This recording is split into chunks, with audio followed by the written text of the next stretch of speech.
If you ask me if it's a naked, no it's not. If you ask me if it's a fed, I don't think so. Then what is that? It is the Aprilia Tuono. What's up YouTube? Welcome back to another video on this channel, and today is a good day. You can see that because I'm riding the Aprilia Tuono V4. By the way, this is a standard variant, not a factory variant, but still has given me chills on my spine. What a motorcycle. So I've been riding this motorcycle for the past 4 days and the experience is amazing. It is extraterrestrial. The amount of power this has, the amount of torque this has. It is intimidating, but on the same time it is actually enjoyable. So yes, this is the latest edition of Aprilia Tuono V4. Powering that is a 1077cc 65-degree V4 engine. What a beautiful machine, man. The powertrain is something way different what I've experienced on any other V4. Yeah, obviously the other V4s which I've ridden is the RS V4 and the Panigale V4, and on this one this is much different. It's much friendly, but definitely if you don't handle it well, then it can put you in trouble. So yeah, that engine can do literally anything. I mean, you ask for it, it gives you that amount of power. Also, it gives you so much of comfort. So before getting into the technical things of the motorcycle, let's look around. It's an Italian beauty, I have to say. It's just a handsome looking motorcycle. Look at that. In my recent past, I have never seen something like this. Obviously, the Ducati Panigale actually looks great. They are red hot motorcycles, but this one has these colors and the kind of vibrance this gives, the road presence this gives is something very different. And there are a lot of carbon fiber parts on this motorcycle. Those are additions. This motorcycle cannot be considered as a stock because it has tons of modification. If I had to walk you through all the modification, I have to pull out my mobile. So before that, let's have a look at few other things. It has a smaller windscreen, so this is not stock, it is aftermarket. That killer looking eyes, what a looks, man. There are a little bit of fins over here. You can see that these actually deflects the heat from the motorcycle, and the heat management is absolutely brilliant on the motorcycle. And a main difference which I see when it comes to this motorcycle compared to the RS V4 is that it has an raised handlebar, and it is a rod type of handlebar, much wider one, a bigger tank, which is actually touring purpose. By the way, Tuonos are more tourer friendly than the RS V4. RS V4 are pretty badass race motorcycle. This one is also race, but maybe you can race while touring, or you can tour while racing, or whatever. Racing when you're touring is not acceptable, but I'm still telling, with the kind of power delivery this has, this is something way different. And this one has an Akrapovic exhaust.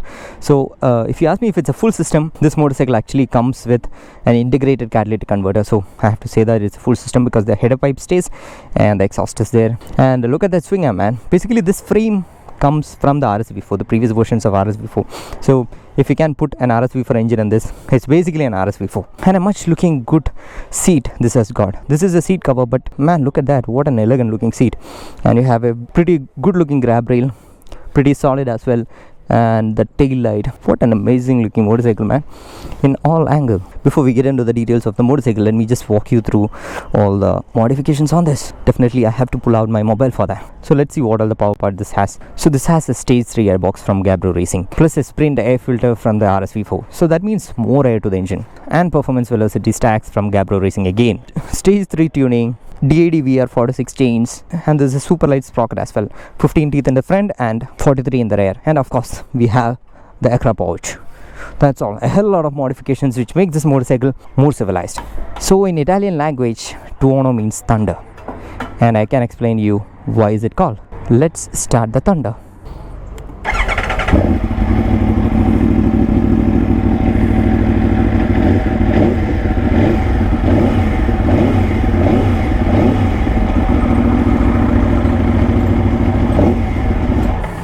I'll rev it out more when I go for the ride. It's a bit noisy over here, but I'll definitely rev it out when we go for the ride. Alright, we are back on road. So let's start the thunder.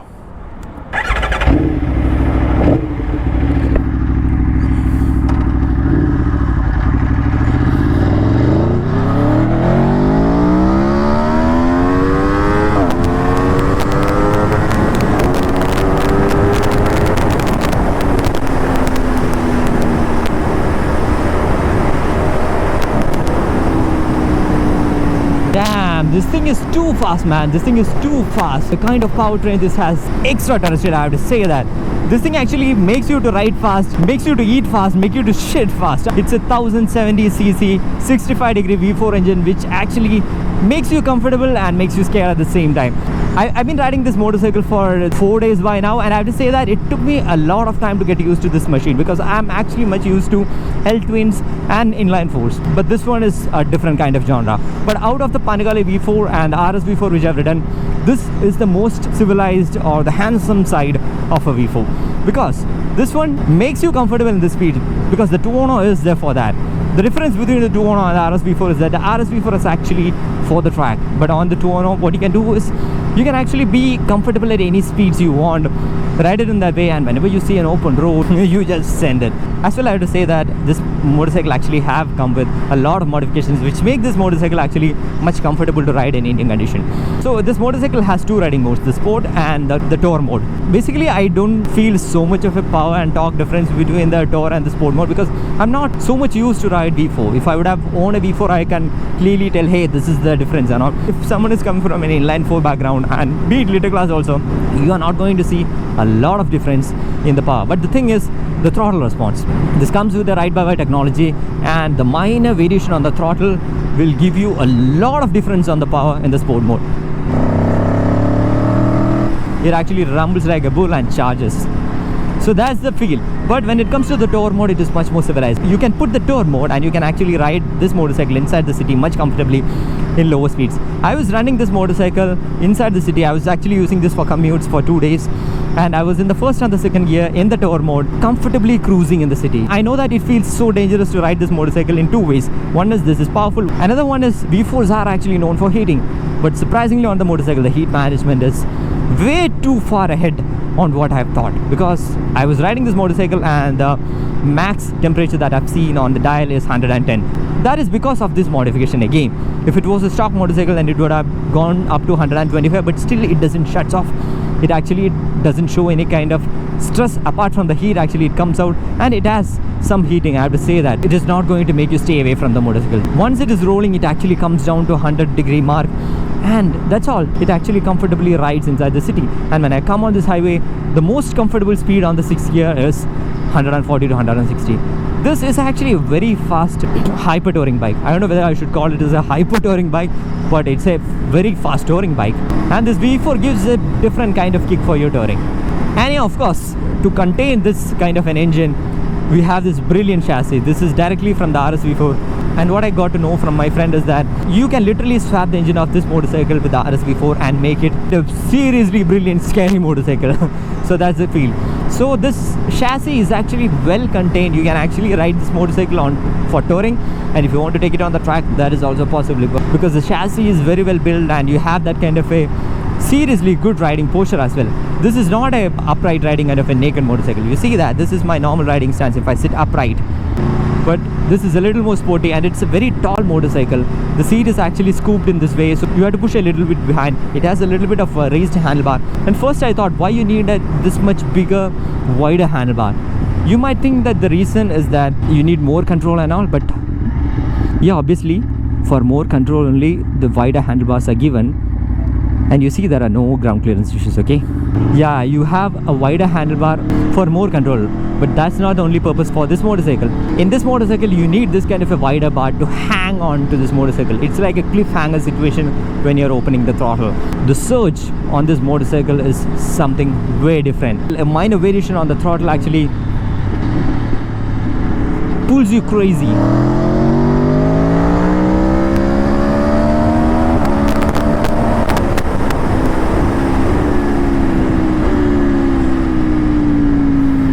That feels like a GP bike, man.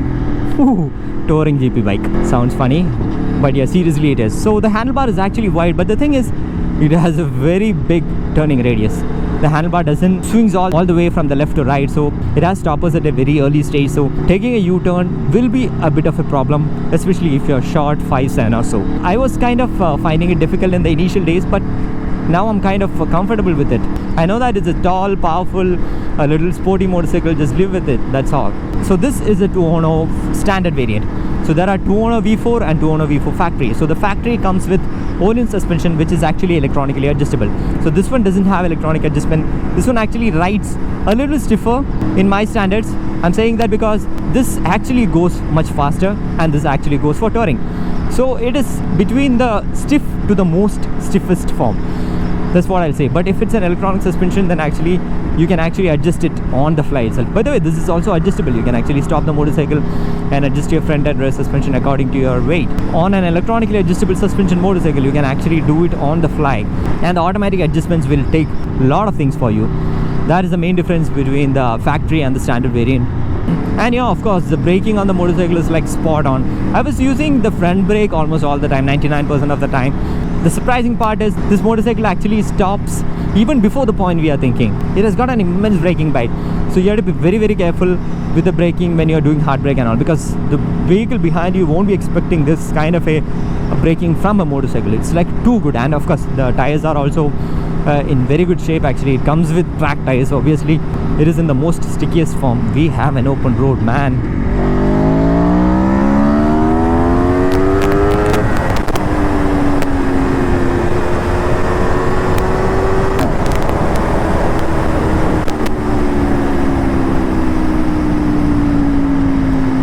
I don't know if you have seen that. That was a power wheelie in the second gear. In the sport mode, even with the wheelie control in the third setting, this is even pulling a wheelie in the second gear.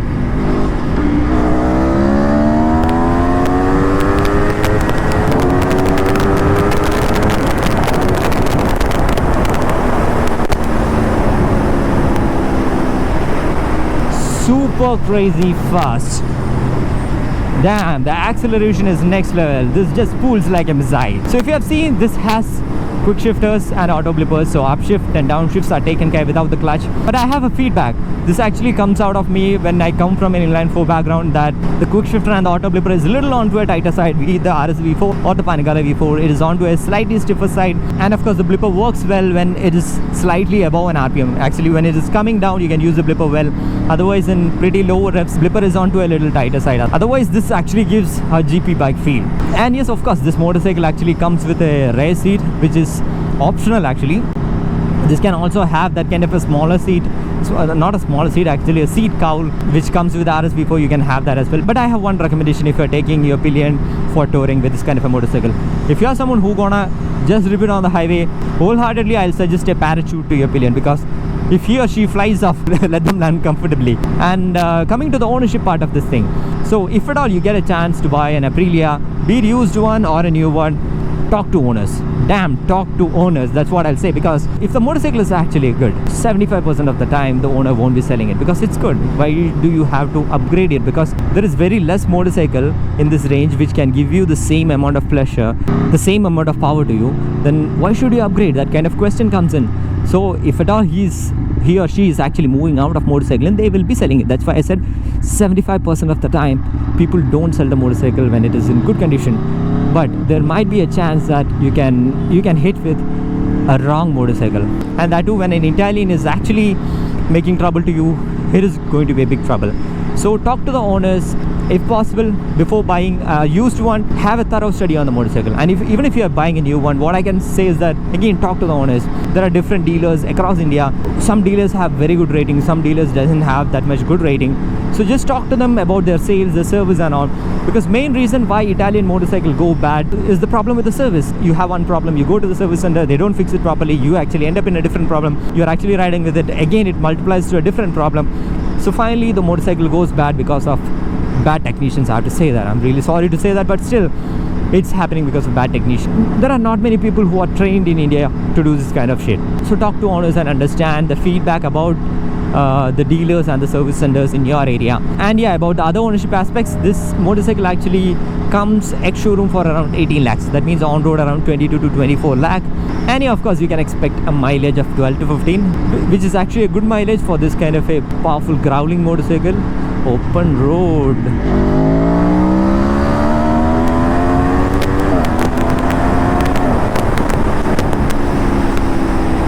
You see that? Who expects a better mileage on a motorcycle which can pump so much of adrenaline? Yes, so this can give a best mileage of around 15 kmpl, and this has a bigger tank, so around 17 to 18 liter tank. That means you have a usable fuel of 15 liters. So 15 into 15, 225. kilometer on a tank range, which is kind of good. It's just a piece of cake for this motorcycle to travel to cover 225 kilometers. This is a big mile muncher, and of course, yeah, a big drinker as well. And as far as I know, my friend is actually doing the service for this motorcycle. So as per Aprilia's user manual, you have to do service once in 10,000 kilometers of 1 year, but everyone will do a service once in 6,000 kilometers or 6 months here in India, because our riding conditions are a bit more harsh. And while doing it alone, actually it is costing around 10k. So maybe if you're going to the service center, you add some additional charges. That's how it will come. Let me just give my perspective about this motorcycle to you.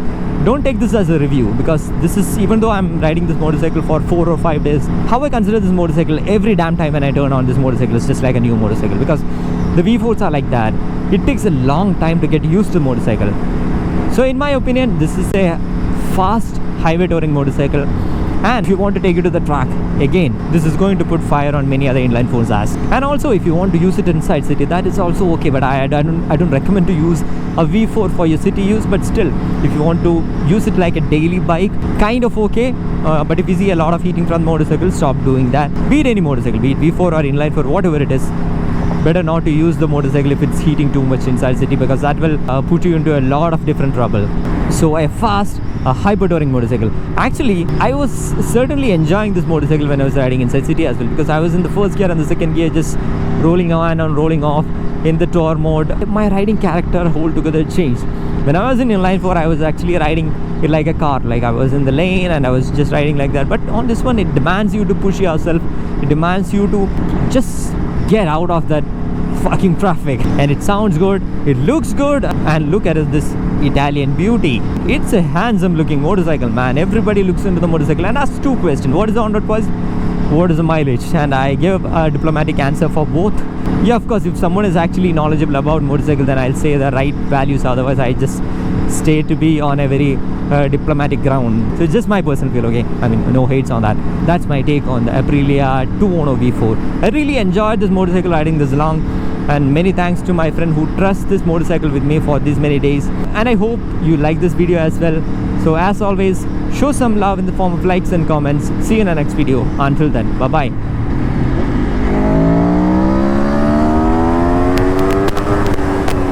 Damn, wheelie man, wheelie.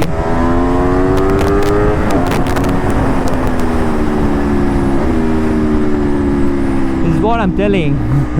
On the corner, it is a little hard to keep the motorcycle straight. Yeah, that's it, guys. I don't want to rip too much around in this traffic. Let me just enjoy this V4 sound for some time. See you guys. I'm so much happy riding this motorcycle. See you. Bye bye.